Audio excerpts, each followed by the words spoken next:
हाल ही में मुजफ्फरनगर से समाजवादी पार्टी के मौजूदा सांसद हरेंद्र मलिक ने पूर्व केंद्रीय राज्य मंत्री डॉक्टर संजीव बालियान पर आरोप लगाया है कि उन्होंने आरआरटीएस मुजफ्फरनगर में लाने के लिए कोई प्रयास नहीं किया।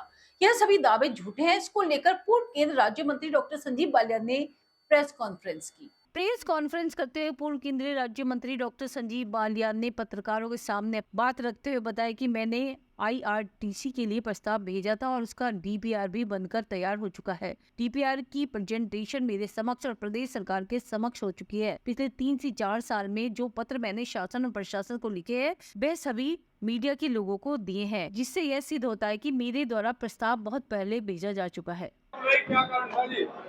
अभी 3 दिन पहले मीडिया के माध्यम से खबर छपी कि RRTS rapid rate transit system जो दिल्ली से चल के मेरठ आती है उसे मुजफ्फरनगर तक बढ़ाने का कोई प्रस्ताव केंद्र सरकार के पास नहीं पहुंचा और ये कहा गया उस खबर में कि मैंने इस बारे में मुजफ्फरनगर की जनता से झूठ बोला है। आज मैं सभी डॉक्यूमेंट्स के साथ आपके बीच में आया हूं कि जो वर्तमान सांसद है उन्हें इस बात का ज्ञान नहीं है कि इसकी nodal ministry urban development ministry है। उत्तर प्रदेश सरकार के द्वारा 2020 में इसका प्रस्ताव मुजफ्फरनगर तक बढ़ाने का मेरठ से केंद्र सरकार को भेजा जा चुका है। प्रस्ताव के बाद 80% पैसा केंद्र सरकार और 20% प्रदेश सरकार के द्वारा डीपीआर के लिए संस्था जिस संस्था ने डीपीआर बनाया उसको दिया जा चुका है। डीपीआर पूरी बन चुकी है जिसका प्रेजेंटेशन मेरे समक्ष भी और उत्तर प्रदेश सरकार के समक्ष भी प्रेजेंटेशन हो चुका है। अब ये प्रस्ताव अप्रूवल की स्थिति में आ सकता है। प्रस्ताव पहले गया हुआ है, उनके द्वारा जो कहा गया था वो झूठ था। आज तथ्यों के साथ पिछले 3 साल के 4 साल के जितने पत्र हैं वो मेरे द्वारा मीडिया को दिए गए, जिनमें सिद्ध होता है कि प्रस्ताव बहुत पहले जा चुका। वर्तमान सांसद को इस बारे में ज्ञान नहीं था। एक कॉपी में उनके पास भी भेजना जिससे उन्हें ज्ञान हो जाए इस बात का और आगे से वे झूठ की राजनीति, आरोप की राजनीति ना करें, विकास की राजनीति करें। मुजफ्फरनगर में जो प्रोजेक्ट पेंडिंग है, चाहे वो दोड़ा से पानीपत रेल लाइन हो, चाहे आरटीएस को मेरठ से मुजफ्फरनगर लाना हो, चाहे मेडिकल कॉलेज की स्थापना हो, चाहे एक नया नेशनल हाईवे है, जो प्रोजेक्ट बीच में पेंडिंग में छोड़ के हटा हूं, जनता ने उनको काम दिया है और वो विकास की राजनीति करें और उन प्रोजेक्ट में काम करें। मेरा उनसे ऐसा निवेदन। अब यहाँ भी थोड़ा सा ज्ञान की कमी है उनमें। नेशनल हाईवे वो होता है जो एक प्रदेश से दूसरे प्रदेश को जोड़ता है। उन्हें थोड़ा पढ़ा दीजिए बात को। तो एक जिले में एक नेशनल हाईवे नहीं हो सकता। नेशनल हाईवे एक प्रदेश से दूसरे प्रदेश को जोड़ने वाली सड़क नेशनल हाईवे बन सकती है। तो अब ये जो बने हैं, अब ये हो सकता है वे विधायक रहे जब ये नेशनल हाईवे बने हुए, उनके बेटा विधायक रहा जब बनाओ, ये आपको पता है। मुझे ऐसा सवाल पूछो जो आपको ना पता। मेरा पूरा प्रयास रहेगा, जितनी ताकत अब नहीं है, क्योंकि जनता ने जिनको चुना है वो ताकतवर होते हैं। जनता ने उन्हें काम, मेरा पूरा सहयोग रहेगा, पॉजिटिव सहयोग होगा। अगर वो अपनी नकारात्मक राजनीति छोड़ते हैं तो मेरा पूरा सहयोग रहेगा। अगर वो आरोप प्रत्यारोप की राजनीति करना चाहते हैं तो अब मैं भी तैयार हूँ। मुझे बहुत दिन हो गए सहन करते हुए। हर आरोप का जवाब उन्हें उचित उसी तरीके से दिया जाएगा। मुझे ये कहना है कि उसमें होटल बनवाना चाहते हैं, वो होटल नहीं बनने दिया जाएगा। जो इमारत जैसी थी ऐसी रहेगी। मुझे बहुत ज्यादा ज्ञान नहीं, लेकिन ऐसी जमीनों में होटल नहीं बन सकता। मैं किसी की शिक्षा पे उंगली उठाने वाला कौन हूँ? मैंने कहा कि पॉजिटिव राजनीति करना बेहतर रहेगा उनके लिए भी और मेरे लिए भी। वो पूरा मुंह खोलने जितने उनके मुंह में है, पूरा मुंह खोलने के लिए स्वतंत्र है। जैसा उनका उधर से जवाब आएगा, दुगनी ताकत से जवाब दिया जाएगा। मैं तो आपको बता रखा ना। आप उनकी बात हर चीज मेरे से मत पूछिए। अगर आपको लगता है, आप एक पत्रकार के नाते शहर जिले में घूमते हैं, अच्छे विकास कार्य हैं, तो आप खुद तय कर लीजिए। हर बात उनकी जवाब देना मेरा कोई वो नहीं है। मुझे जनता ने जवाब दे दिया है कि 5 साल के पक्ष में बैठ अब आरोप लगाना मेरा काम है। उनका काम करना है। उन्हें जनता ने जो चाहिए वो दे दिया। इस तरह के बयान उचित नहीं है। भारत बांग्लादेश नहीं है। भारत एक मजबूत लोकतंत्र है और मजबूत रहेगा। यहाँ हमेशा चुनाव समय पर हुए और देश की जनता ने मोदी जी को चुना। डॉक्टर संजीव बालियान के पिता पुत्र की मुजफ्फरनगर में सरकार है के बयान पर विधायक पंकज मलिक ने कहा कि क्या डॉक्टर संजीव बालियान जिले में 2 मंत्री व जनपद के विधायकों को कुछ नहीं मानते जो पिता पुत्र की सरकार की बात करते हैं। कुछ लोगों ने एक भ्रांति फैलाने का काम किया है कि यहाँ सांसद ने कोई गलत प्रचार किया। आज भारतीय जनता पार्टी के नेता, सम्मानित नेता ने भी ऐसी प्रेस कॉन्फ्रेंस की, जो पूर्व में मंत्री भी रहे हैं। हम उनका सम्मान करते हैं, पर उनके ज्ञानवर्धन के लिए मैंने ये पत्र जो मेरे हाथ में है, ये पत्र मैंने पढ़ा और पढ़ करके सुनाया।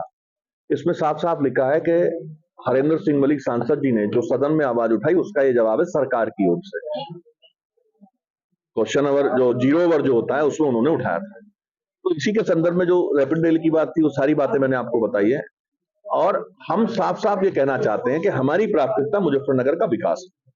हम बेवजह के प्रचार और प्रसार करके झूठी बातें फैला करके मुजफ्फरनगर को विनाश की ओर नहीं ले जाना चाहते। जो 2013-14 में हुआ, जिस तरह की हरकतें यहां हुई है, मुजफ्फरनगर की जनता उससे उब चुकी है। इसीलिए इस बार मुजफ्फरनगर की जनता ने विपरीत परिस्थितियों में मुजफ्फरनगर लोकसभा में परिवर्तन करके किसान नेता आदरणीय हरेंद्र मलिक जी को, अखिलेश जी के सिपाही को यहां से चुन करके भेजने का काम किया। रैपिड ट्रांजिट सिस्टम यानी RRTS हम लोग चाहते हैं, तो उन्हें क्यों दर्द हो रहा है? हम तो प्रयास कर रहे हैं। आप देखिए, मैं सुन रहा था आदरणीय बालियान जी ने कहा सवाल उठाने से कुछ नहीं होता। जो व्यक्ति संविधान में विश्वास ना रखते हुए इस तरह से लोकतांत्रिक मंदिर को इस तरह की बात उसके बारे में कहना चाहता हो, एक अफवाह फैलाना चाहता हो कि वहां सवाल उठाने से कुछ नहीं होता, तो ये गलत बात है। वो अपने आप को साबित करना चाहते थे, उनके पास 10 साल थे, अभी हमारे पास 5 है, और भगवान ने चाहा और 5 होंगे, भगवान ने चाहा और 5 होंगे, और होंगे और होंगे। अगर हमें जनता आशीर्वाद देगी, अगर जनता की कृपा हमें रही, हम पर रही, और तभी तो कह रहा हूं कि हम प्रयास कर रहे हैं। देखिए, आप बताइए, मंत्री जी को तो खड़ा कर ही दिया जनता ने, कुर्सी बैठे रहते, अब इधर दाएं बाएं भटकते रहते हैं, जैसा मुझे सुना है। मैंने सम्मान करता हूं उनका। मंत्री जी को तो कुर्सी से हटा दिया, अब खड़े फिर रहे हैं। हम तो सारे ही खड़े और बैठे भी, हम लोगों के बीच में रहते हैं। अच्छा, एक बात बताओ, आप तो पत्रकार हो, क्या माध्यम है विकास का? सरकार के लोगों से वार्ता करना, उनसे बात करना, मंत्रियों से, और सदन में आवाज उठाना, यही तो तरीका है विकास करने का। मेरे पिताश्री सरकार के लोगों से भी मिलते हैं, उनसे बात करते हैं, और सदन में भी आवाज उठाते हैं। कितनी बार आपने आदरणीय संजीव बालियान जी को मुजफ्फरनगर के विषय में बात करते सुना था 10 साल में? बताओ ना मेरे भाई, बताओ, है कोई जानकारी?